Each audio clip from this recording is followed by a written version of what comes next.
Michael Jordan, his airness, and the Chicago Bulls legend truly needs no introduction. Known for his high-flying dunks and prolific scoring, MJ got 6 championship rings with the Bulls and is widely regarded as one of the greatest of all time.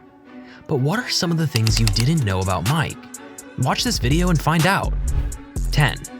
Let's take it back to when Michael was born. You would imagine he was born in North Carolina, where he grew up and made a name for himself, right? But did you know Jordan was actually born in the heart of the Big Apple? Brooklyn, New York. That's right, the city that is so famous for its point guards, and basketball players in general, has also brought the world Michael Jordan. Somehow it's not being talked about in that context, but yeah, Michael Jeffrey Jordan was born in New York City. He was the 4th of 5 children in his family. Michael's parents, James and Dolores, had moved to Brooklyn shortly after they were married, and Mike was born there in 1963. However, when he was just a toddler, the family relocated to Wilmington, North Carolina, where MJ would spend most of his childhood. It's interesting to think about how different Michael Jordan's life might have been if his family had stayed in Brooklyn. Would he have had the same opportunities and experiences that helped shape him into the person and player he became? It's hard to say, but one thing is for sure. Michael Jordan's birthplace might be surprising, but it shows that sometimes the most unexpected things can lead to greatness. 9. And this brings us to another thing you didn't know about Michael Jordan. He was confident that a lot of supernatural things could lead to greatness. He was superstitious, and to a high degree. Just watch these highlights. Watch closely. I'm telling you, there is something there you can't see, but it is there. Michael Jordan is wearing a lucky charm beneath his Chicago Bulls uniform, namely his University of North Carolina practice shorts. Mike was so superstitious that he always wore them under his Bulls shorts for his entire career for good luck.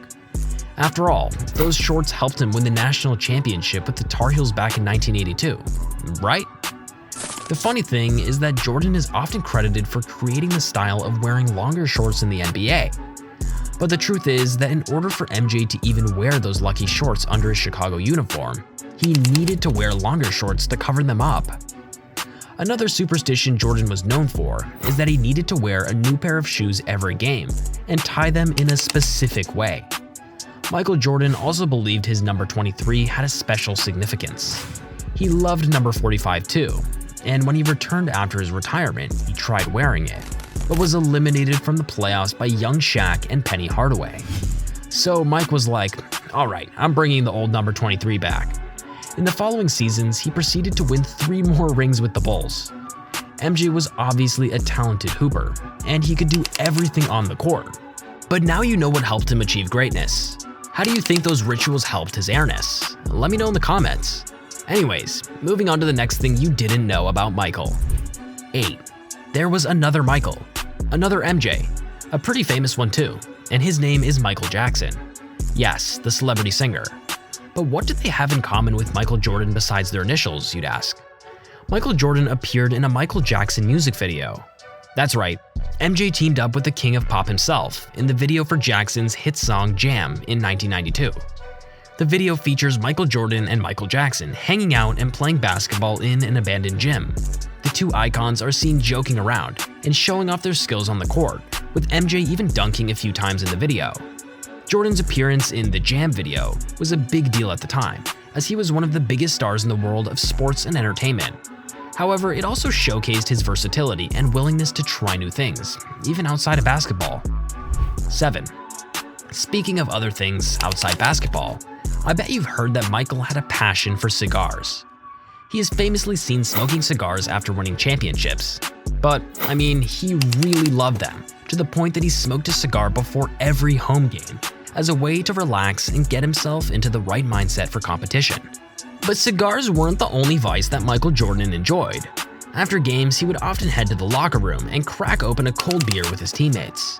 The team staff made sure each player had a cold one waiting for them after the final buzzer. And believe it or not, beer was in abundance in the Chicago Bulls locker room at all times, so nobody even wanted to leave early. After all, who among us doesn't enjoy a cold one with friends? 6. Talking about friends, it is known that Michael Jordan and the legendary golfer Tiger Woods have developed a close relationship. Their friendship is so close that MJ even attended Tiger's wedding in 2004, which shows how much they want to include each other even in their personal lives. But that friendship was not meant to happen. In fact, Tiger's entire legal team was initially against his friendship with Jordan, as they were worried that MJ's off-the-court behavior could be a bad influence on the young golfer. Woods' lawyer at the time, John Merchant, warned Woods and his family that Jordan presented an existential threat to Tiger's public image. "Michael can play basketball as well as anyone who's ever played the game," Merchant said. "There isn't anything else that Michael is good at doing. Nothing. And he's had too many years of being out there in public. So he's going to try to use you." Whoa, bet you didn't know that. 5. You know, Michael Jordan loved betting though. He was a gambler, a poker player, and he had a very high-stakes game going on with his teammates. Jordan openly admitted that he had a gambling problem at the time, but if it wasn't for his friends, that problem could have been so much worse. You see, Jordan was so obsessed with outdoing his friends that he was willing to bet hugely on just about everything. He would bet on how many points he would score in a game, how many shots his teammates would make, or how many penalties the refs would call.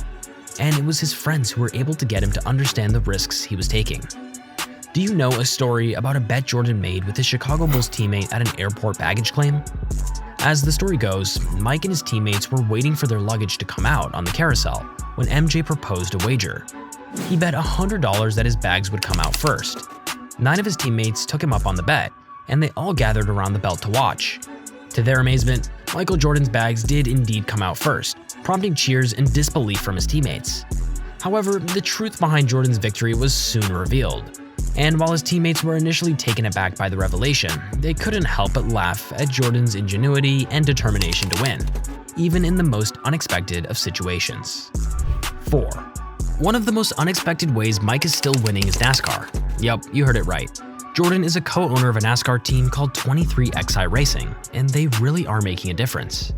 The team's driver, Bubba Wallace, is competing in the NASCAR Cup Series, with a mission to bring racing back to its roots.